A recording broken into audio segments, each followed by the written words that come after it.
Ya, selamat kembali para penonton semua. Seterusnya kita akan tadabbur surah Al-Aqaf ayat yang ke-15 dan iaitu kalau kita lihat daripada segi penurunan ayatnya adalah ayat yang surah yang ke-46, tapi dari segi turutan penurunan ayat ini adalah ayat yang ke-66. Jadi sebenarnya apa yang ingin disampaikan oleh Allah SWT kepada kita semua melalui surah ini, dan juga kita akan fokuskan hanya pada ayat 15 saja para penonton. Kalau anda ada Al-Quran di hadapan anda ataupun di rumah, boleh sama-sama buka muka surat mushaf anda ataupun mushaf anda, iaitu muka surat 504, untuk sama-sama kita mendengarkan apa di sebalik surah ini, apa yang ingin disampaikan. Dan bersama dengan kita tak asing lagi, siapa tak kenal dengan Ustaz Haryanto Rizal Rukman selaku pendakwah. Assalamualaikum Ustaz. Waalaikumsalam warahmatullahi wabarakatuh. Jumpa lagi kita Ustaz. Selamat Hari Raya. Selamat Hari Raya. Okey, baik Ustaz, kita nak berkongsi hari inilah ayat yang ke-15 surah Al-Aqaf. Jadi maksudnya Ustaz, saya baca dulu maksudnya lah Ustaz. Iaitu maksudnya kalau boleh saya kongsikan daripada muka surat ini, muka surat 504 ini, yang bermaksud, dan kami perintahkan kepada manusia untuk berbuat baik kepada kedua orang ibu bapanya.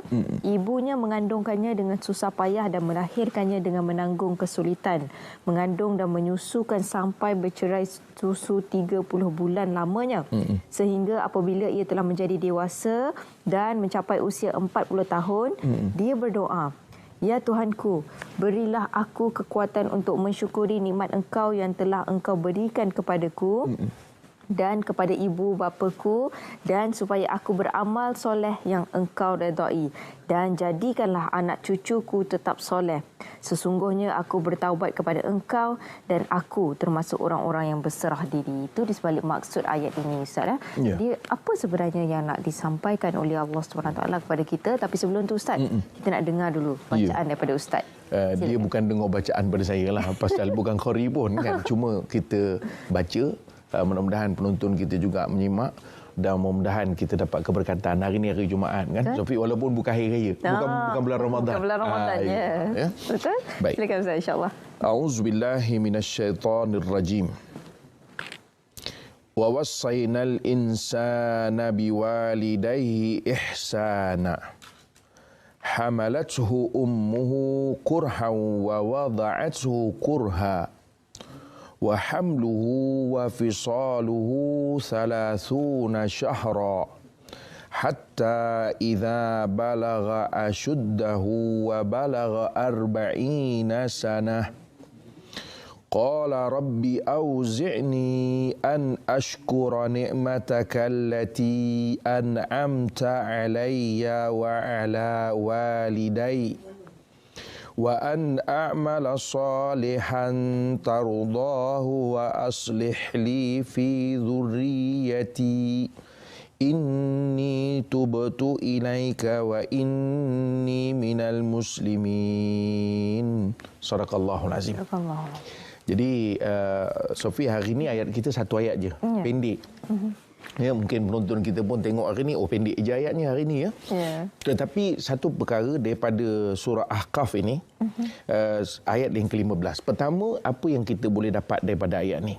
Pertama, Ustaz nak bagi tahu dulu Sofi, dalam ayat ini ada satu doa yang diajarkan Allah Subhanahu Wa Taala. Ya. Kalau kita tengok tadi, kalau penonton boleh yang ada Quran boleh tandakan doanya itu bermula daripada qala rabbi auzi'ni. Jadi boleh, ini doa yang boleh kita amalkan. Kejap lagi kita cerita pasal doa ni. Okey. Jadi dalam ayat ni ada satu doa yang Allah Subhanahu Wa Taala ajarkan untuk kita amalkan. Ya. Kita boleh baca rabbi auzi'ni daripada situ, ya. Rabbi auzi'ni an ashkura ni'mataka allati an'amta alayya wa ala walidayya wa an a'mala salihan tardahu wa aslih li fi dzurriyyati inni tubtu ilaika wa inni minal muslimin. Baik, itu yang pertama. So doa ni boleh amalkan. Apa kebaikan doa ni? Kebaikan doa ni ialah kerana maksud daripada doa itu, Syafiq, ya. Maksud daripada doa itu sendiri, yang mana doa ini menjadikan kita orang yang sentiasa mohon kepada Allah Subhanahu Wa Taala supaya kita jadi orang yang bersyukuri nikmat Allah Subhanahu Wa Taala. Baik. kita akan pergi kepada doa ni sekejap lagi. Kita pergi dulu daripada atas tadi. Allah Subhanahu Wa Taala sebutkan dalam ayat ini, wa wassaynal insana biwalidayhi ihsana. Rasanya ini sebahagian daripada ayat-ayat dalam Al-Quran yang menjelaskan atau menekankan soal berbuat baik. Wa wassaynal insan, manusia dipesan supaya berbuat baik kepada kedua bapa dia. Kerana kita tahu mak ayah kita ni adalah orang yang melahirkan dan membesarkan kita. Sebab itu antara perkara besar dalam agama yang diajarkan kepada kita, Safi, ialah menghargai mak bapak. Betul. Maknanya kalau kita tidak sampai kepada menghargai ibu bapa, hakikatnya kita belum lagi melaksanakan perkara-perkara yang pokok dalam agama. Nampak? Itu yang pertama. Dan Allah SWT jelaskan dalam ayat ini tentang bagaimana susahnya, ya. Sebab itu disebut hamalathu ummuhu kurhan wa wada'athu kurhan. Ya, Allah Subhanahu Wa Taala sebut ibunya mengandungkannya dalam keadaan susah dan melahirkan pun susah. Jadi ini satu kita panggil apa? Istilahnya dipanggil pengorbanan. Betul. Kan? Sebab itulah kenapa mak sampai tahap dalam ayat lain, kita tak nak sentuh sangat, nanti kalau tidak kita pergi ke ayat tu, kan. Tetapi dalam ayat yang lain, sehingga kan Allah Subhanahu Wa Taala beritahu jangan sampai engkau membentak mak ayah engkau. Sehingga perkataan pun, Allahu Akbar, banyak dosa kita, ya. Ya Allah. Ya. Maknanya sampai tahap begitu. Disuruh menghargai ibu bapa tadi sampai tahap itu, bukan saja menggembirakan, kan. Maknanya kalau dalam ayat yang lain disebutkan bila mereka sampai usia tua, ini semua adalah suatu pesanan daripada Al-Quran itu sendiri, bagaimana untuk kita berinteraksi dengan mak ayah. Sebabnya apa? Dalam ayat ini Allah Subhanahu Wa Taala sebutkan bagaimana payahnya mereka, khususnya ibu tadi yang mengandungkan, yang melahirkan, sehingga tahap disebutkan lagi wa hamluhu wa fisaluhu 30 syahra.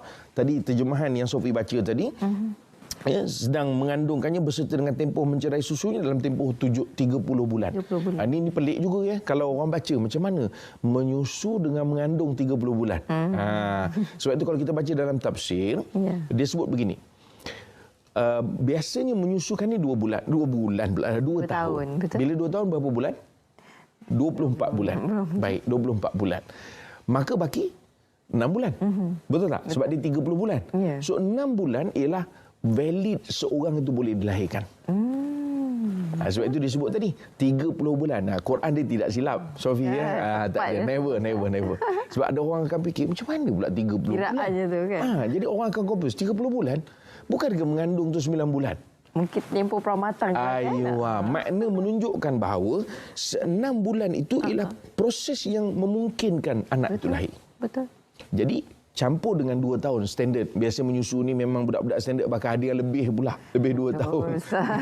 Ini dah overdose dia panggil. Kalau kira-kira hari ni orang panggil booster lah. Okay? Tapi standardnya Sofi 2 tahun, bermakna 24 bulan dan 6 bulan minimum dia boleh dilahirkan elok, insya-Allah. Tengok Quran punya mukjizat. Ijaz Quran. Quran Allah Taala sebut ni dan dibuktikan dengan sains. Subhanallah. Baik, habis. Itu dalam ayat yang di awal tadi menceritakan tentang bagaimana perlu untuk kita berbuat baik kepada mak ayah tadi. Jadi sebab itu tak ada alasan. Bukan hari raya saja. Jangan kita hari raya kita berbondong-bondong semua balik kampung. Habis raya mak ayah tu seolah hilang anak dah. Ini pun masalah kita. Ini kita baru habis Ramadan pun lebih-lebih lagi. Betul. Kan raya pun baru habis. Jadi ada masa berbuat baiklah, berbaktilah pada mak ayah kita. Baik, kita nak berpindah. Dalam ayat ni, Sofi, seolah-olah Allah Subhanahu Wa Taala memberikan satu dipanggil apa? Dipanggil apa istilah kita nak panggil, Sofi? Perjalanan kehidupan manusia. Daripada dalam kandungan tadi umur kau 30 bulan, ya, maknanya dengan menyusu, kemudian Allah sebut lagi dalam ayat itu hatta idza balagha asyuddahu, kan, wa balagha 40 sanah, sehinggalah apabila dia sampai satu peringkat dewasa. Ini kita manusia begitu. Dan sebab itu dalam ayat yang lain juga kita sebut, tapi tak nak bincang panjang. Nanti ayat tu kita jumpa besok tak boleh bincang. Allah sebut dalam surah Yasin tu, kan, Allah sebut a'udzubillahi minasyaitanir rajim wa man nu'ammirhu nunakkishu fil khalq. Siapa yang kami panjangkan umur, kami patahkan balik. Maknanya manusia ni daripada alam rahim, betul tak? Betul. Keluar sampai alam dunia ni lah, kan? Kemudian dia membesar. Betul. Betul? Dewasa. Kemudian sampai di 40 tahun. Tengok. Seolah-olah ada satu tingkat perjalanan kehidupan manusia. Tetapi dekat sini, fokus yang Allah nak bagi ialah hatta idza balagha 40 sanah. Nampak? Sehingga mereka sampai 40 tahun. Qala, Allah Ta'ala sebut, mereka pun berdoa. Ya. Kenapa? Ini yang saya nak baca sikit. Imam Jalaluddin As-Sayuti dan juga Al-Mahalli dalam tafsir tafsir Jalalain, ini tafsir yang masyhur di Malaysia. Dia kata apa?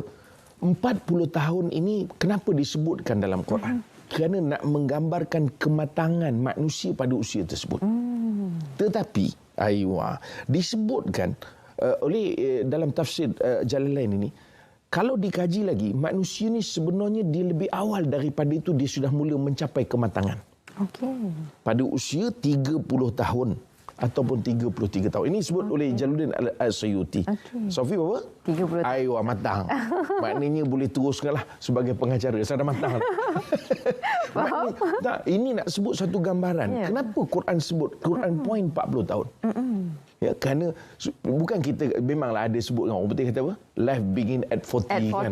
Itu yang huru-hara tu. Betul. Kan? Dia 40 tahun tu baru dia nak merayap tu hala. Itu tak betul. Sebab itu disebut oleh Imam Al-Qurtubi rahimahullah dalam tafsirnya. Disebut apa? Ahlul Madinah. Misalnya dia disebut daripada perkataan Imam Malik radhiyallahu an. Dia kata bahawa Imam Malik melihat orang-orang Madinah, sebab Imam Malik ni dipanggil Imam Ahlul Madinah. Ataupun Darul Hijrah. Darul Hijrah tu Madinah lah. Imam Malik kata, apabila orang sampai umur 40 tahun, aku lihat, begini dia kata, aku lihat mereka ini pada sebelum usia 40 tahun, mereka yukhalitun nas. Khalitun maknanya, kalau bahasa kita hari ni apa? Bersosial. Bersosial. Macam-macam lah. Adalah aktivitinya, menjala lah, main, apa kata orang, karaoke lah. Karaoke yang elok ni, bukan karaoke dengan yang siapa-siapa ni tak tahu. Tak, ini dengan family ke, dengan kawan-kawan yang lelaki-lelaki dengan lelaki-lelaki. Tapi bila sampai umur 40 tahun, kata Imam Malik rahimahullah, aku lihat mereka mula i'tazalu. Ataupun mereka i'tizal. I'tizal ni maknanya mereka mula menyendiri. Menyendiri bukan pergi duduk dalam gua. Bezanya kan. Tetapi mereka mula mengalihkan perhatian daripada apa yang mereka kejar sebelum ini ataupun yang mereka biasakan sebelum ini. Slowly move. Dengar ni. Oh makcik. Slowly. Sebab umur 40 tahun ni disebut dalam Al-Quran. Walaupun ulama' banyak memincang tentang umur 40 tahun ni, ada banyak hadis juga sebenarnya, Safi, kalau tengok. Tapi bila Ustaz perhati ada banyak perbincangan, Ustaz rasa tak ada nak bawa semualah kerana dia akan jadi melarut panjang. Cuma ada satu hadis Nabi SAW berkenaan dengan umur ni yang sahih daripada riwayat Imam Bukhari. Kata Nabi SAW, a'dzarallahu ila mri'in akhara ajalahu hatta balaghahu sittina sana.